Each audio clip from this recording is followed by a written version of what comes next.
dia a todos. Que Deus continue fortalecendo, renovando e sustentando a vida de cada um de nós nessa manhã de domingo, nessa manhã de Páscoa. O apóstolo Paulo, ele escreveu em uma de suas cartas, na primeira carta aos Coríntios, algo muito importante que deve estar sempre diante do nosso coração, que se encontra no capítulo 15, versículo 17. Primeira carta do apóstolo Paulo aos Coríntios, no capítulo 15, versículo 17. Eu vou convidar você a ficar em pé, para que nós possamos ler esse versículo. É apenas um verso, está projetado aqui.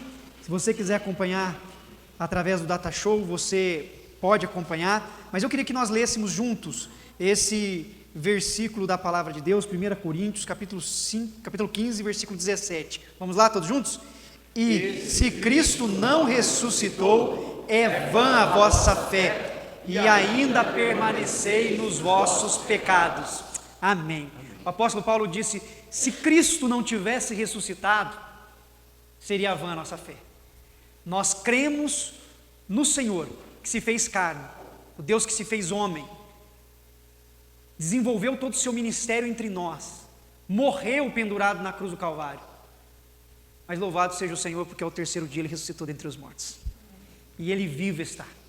Ele pagou o preço pelo nosso pecado, ressuscitou dentre os mortos, para que pudéssemos viver uma nova vida junto com Ele. E nessa manhã de domingo, nessa data tão importante no calendário cristão, nós recordamos mais uma vez que o nosso Senhor vivo está. Ele está vivo, Ele ressuscitou dentre os mortos, intercede por nós, à direita de Deus Pai, o Todo-Poderoso, e voltará um dia buscar a sua igreja. E eu queria que nessa manhã de domingo, nós pudéssemos nos alegrar por essa mensagem, porque essa mensagem é uma mensagem de vida. Louvado seja o nosso Senhor. É manhã de celebração, manhã de gratidão, de alegria, porque o nosso Redentor vive. Nós celebramos o Cordeiro de Deus, que tira o pecado do mundo, e que além de tirar o pecado do mundo, perdoou o meu e o seu pecado. Quando nós falamos que tirou o pecado do mundo, é uma verdade bíblica, mas às vezes tão generalizada, que a gente não para às vezes para pensar e agradecer o fato de que Jesus perdoou e perdoa o meu e o seu pecado, que a graça dele nos alcançou e se revela para conosco todos os dias. Eu queria pedir para você abrir a sua Bíblia no Evangelho de Mateus, no capítulo de número 28. Nós celebramos ao Senhor por tudo que Ele tem feito por nós, e eu queria fazer a leitura de alguns versos que estão presentes em toda a história da Páscoa do nosso Senhor e Salvador Jesus Cristo. O capítulo 28 do Evangelho de Mateus fala da aparição de Jesus, da sua ressurreição e da aparição dele às mulheres. E eu queria fazer a leitura desses versos. Evangelho de Mateus, capítulo 28, eu vou ler do versículo 1 até o versículo 10, toda a perícope, mas eu queria focar apenas em 2 versos desse texto. Mas diz assim a palavra do Senhor. Todos acharam? Mateus 28, do verso 1 até o verso número 10. No findar do sábado, ao entrar o primeiro dia da semana, Maria Madalena e a outra Maria foram ver o sepulcro. E eis que houve um grande terremoto, porque um anjo do Senhor desceu do céu. Chegou-se, removeu a pedra e assentou-se sobre ela. O seu aspecto era como um relâmpago, e a sua veste alva como a neve. E os guardas tremeram, espavoridos, e ficaram como se estivessem mortos. Mas o anjo, dirigindo-se às mulheres, disse: não temais, porque sei que buscais Jesus, que foi crucificado. Ele não está aqui, ressuscitou, como tinha dito. Vinde ver onde ele jazia. E depois depressa, e dizei aos seus discípulos que ele ressuscitou dos mortos, e vai adiante de vós para a Galileia. Ali o vereis, é como vos digo. E retirando-se elas apressadamente do sepulcro, tomadas de medo e grande alegria, correram a anunciá-lo aos discípulos. E eis que Jesus veio ao encontro delas e disse: salve! E elas, aproximando-se, abraçaram-lhe os pés e o adoraram. Então Jesus lhes disse: não temais, ide avisar a meus irmãos que se dirijam a Galileia e lá me verão. Amém. Até aí. A ressurreição de Jesus é um marco que transformou as nossas vidas, a sua encarnação, o seu ministério, o seu sofrimento, a sua crucificação e a sua ressurreição, fala da história da mudança da nossa vida. Ele se entregou naquela cruz por nós. Nós tivemos ontem uma reunião especial com os nossos jovens para falarmos um pouco sobre a Páscoa de Cristo, para falarmos sobre essa data importante. E de maneira muito objetiva, ontem nós explicamos de maneira rápida aquilo que Deus proporcionou a nós através desta grande libertação. Porque a Páscoa, ela já era celebrada pelo povo hebreu desde o Antigo Testamento. Deus instituiu a festa da Páscoa quando libertou o seu povo do Egito. Páscoa significa passagem. Páscoa significa aqueles que estão saindo de uma condição para uma nova condição, de uma situação para outra. A Páscoa foi a celebração da passagem de um povo que era escravo para um povo que se tornou liberto, para um povo que vivia sobre a exploração de Faraó, para um povo que teria agora a condição de construir a sua própria nação, ter a sua própria terra.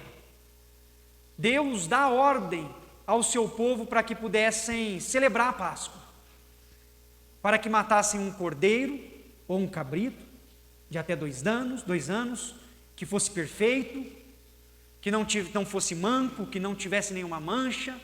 Esse cordeiro deveria ser morto, preparado, o sangue do animal deveria ser passado nas batentes das portas dos hebreus, para que naquela noite em que o anjo do Senhor viesse buscar os primogênitos do Egito, os filhos dos hebreus pudessem ser poupados. Mas eles deveriam fazer todo esse processo. E depois disso, então, depois de comerem toda a refeição, havia orientações claras, o cordeiro deveria ser comido todo. Se fosse muita comida para uma família, deveria chamar os vizinhos, chamar os amigos, fazer uma grande festa e no dia seguinte caminhar em direção à terra prometida. A Páscoa dos hebreus. Jesus, ele se reúne com os seus discípulos na conhecida Semana Santa para celebrar a Páscoa dos judeus, com os seus discípulos. Mas naquela semana, Jesus está mostrando aos seus discípulos e vivendo o que será a Páscoa dos cristãos. A libertação, mas não a libertação de um povo que sai de uma terra de exploração para uma terra própria, mas a libertação de alguém que sai de uma vida de morte para uma vida de plenitude diante de Deus. A libertação dos nossos pecados. Jesus, ele entra naquilo que chamamos Domingo de Ramos, em Jerusalém, montado num jumentinho. É aclamado pela população, é recebido com festas. Aquela semana, apesar do recebimento ser de grande alegria, vai ser uma semana de muita dor, de muita tristeza. Na segunda-feira, Jesus visita o templo, vira as mesas com os cambistas, porque a casa de oração não deveria se tornar casa de negócios. Jesus reúne os seus discípulos na quinta-feira, lava os pés deles, mostrando que, sendo Deus, se faz humilde, que o maior no reino de Deus é aquele que serve. Ele mostra que deve se servir um ao outro, sendo solidário. Jesus partilha da ceia com os seus discípulos, conforme havia sido orientado. Ele celebra com o pão, com o vinho. Na sexta-feira, sexta da paixão, que significa sofrimento, Jesus é julgado, condenado, executado. No sábado, é um dia de silêncio, Jesus está morto, conhecido por muitos como o sábado de aleluia. Mas no domingo, pela manhã, como acabamos de ler, no findar do sábado, ao entrar o primeiro dia da semana, Jesus ressuscita dentre os mortos. Aquele que estava morto, ressuscita. Aquele que deu a sua vida, pelo seu e pelo meu pecado, é ressurreto dentre os mortos e volta à vida, para que nós pudéssemos também fazer toda essa passagem, para que nós também pudéssemos, apesar dos nossos delitos e pecados, termos uma mensagem de vida e de uma nova vida, de uma vida plena. Jesus ressuscitou e, ao ressuscitar, os soldados que estavam guardando o seu sepulcro são tomados de pavor, tremeram espavoridos e ficaram como se estivessem mortos, atônitos. Esses homens não conseguiram ter outra reação que não fosse o medo diante de tudo que havia acontecido. Mas o que destaca nesse texto é a postura dessas mulheres, são as suas reações, são como elas reagem diante de tudo. O anjo anuncia que Jesus havia ressuscitado e que elas deveriam ir anunciar essa boa notícia. E elas vão, e elas caminham, elas correm, elas vão alegremente, porque a mensagem é para que elas possam ir depressa, dizer aos discípulos que ele ressuscitou. E esse anjo dá uma palavra para elas, dizendo assim: olha, não tenham medo, não tenham medo. Quando entendemos a mensagem de Páscoa, quando entendemos a palavra de libertação, quando vemos o que Cristo fez por nós, todo medo se esvai. Toda inquietação, toda angústia se encontra quando ela se encontra diante do Senhor, há paz para nós. Por isso o anjo diz: olha, não temas. E elas a caminho, retirando-se apressadamente do sepulcro, como diz o versículo 8, tomadas de medo e grande alegria, mas não o mesmo medo que derrubou os soldados, não esse medo que gera pavor. Elas encontram com o próprio Cristo, e Jesus, encontrando-se com elas, a cumprimenta, salve, dizendo bom dia. Diante de tudo quanto está acontecendo, uma palavra de salve tão simples, é como se nós recebêssemos do próprio Cristo ressurreto uma palavra dizendo para nós, bom dia. Ele estava morto na sexta, ressurreto no domingo, dando bom dia. Por isso que é bom ouvir bom dia, né? Boa noite também é bom. Mas esse bom dia, esse salve, sem dúvida alguma, foi um salve muito especial. Foi um bom dia da parte do próprio Senhor e um bom dia dele que estava ressuscitado. E essas mulheres, aproximando-se, abraçaram os seus pés e o adoraram. E eu quero aqui colocar duas coisas importantes neste verso, que nos leva a uma vida com Cristo Jesus. Essas mulheres abraçaram os seus pés e o adoraram. Abraçar os pés é uma ação de intimidade. Abraçar os pés mostra e revela um relacionamento íntimo. O toque dessas mulheres aos pés de Jesus, naquele momento, do Jesus ressurreto, vivo, mostra que elas se aproximaram dele para um relacionamento de intimidade. E ao mesmo tempo o adoraram. E a adoração se refere a um ato de reverência. Um ato que é acompanhado pelo temor, pelo reconhecimento de que aquele que está diante delas é alguém que merece e que é digno de receber um ato de veneração, um ato de adoração. A intimidade e a reverência. Há respeito, mas há amizade. Por um lado, há todo o temor que é devido ao próprio Deus que se fez homem e ressuscitou. Mas juntamente com essa ação, há a postura de um coração de alguém que é amigo, que é próximo, que se senta na mesma mesa, que partilha das mesmas refeições, que frequenta os mesmos lugares, que se aconchega diante de uma reunião de família e conta histórias e até mesmo piadas. Há na postura dessas mulheres uma demonstração de uma vida que vai da reverência à intimidade, da intimidade à reverência. E é essa comunhão que nós somos convidados a ter com Deus em Cristo Jesus, com nosso Senhor ressurreto. Quando nós olhamos para a mensagem da cruz e vemos o que Cristo fez por nós e tudo quanto Ele realizou por nós, nós olhamos para um Deus que não está distante, um Deus que está próximo, um Deus que não está só assentado aos céus, mas um Deus que se faz presente no meio de nós, um Deus que habita no meio de nós por meio do seu Santo Espírito. Quando nós pensamos em tudo aquilo que o Senhor é, nós reconhecemos que Ele é grande, Ele é todo-poderoso, Ele é perfeito, Ele sabe todas as coisas, conceitos que nós temos doutrinários, mas ao mesmo tempo nós sabemos que Ele é um Deus próximo, que procura verdadeiros adoradores, que nos chama de amigos, quando nos aproximamos intimamente dEle. Reverência, intimidade. Em muitas relações, a reverência se torna algo tão importante, tão marcado, e a intimidade é deixada de lado, ao ponto que a reverência se torna reverência fria, frívola, em que a vida com Deus, ao invés de ser uma vida de comunhão, é uma vida de ritualismo.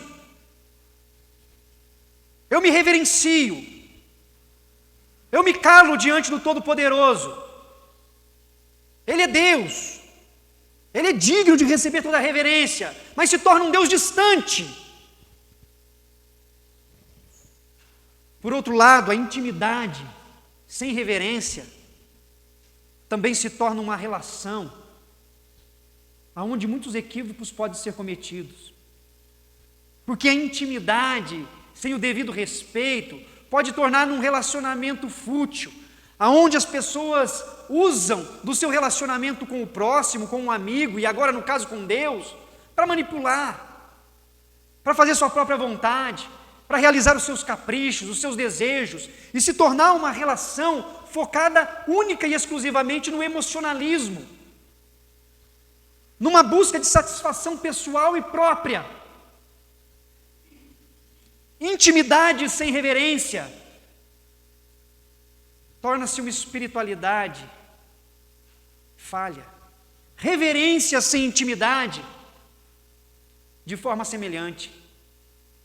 Na nossa comunhão com Deus, reverência e intimidade precisam andar juntas.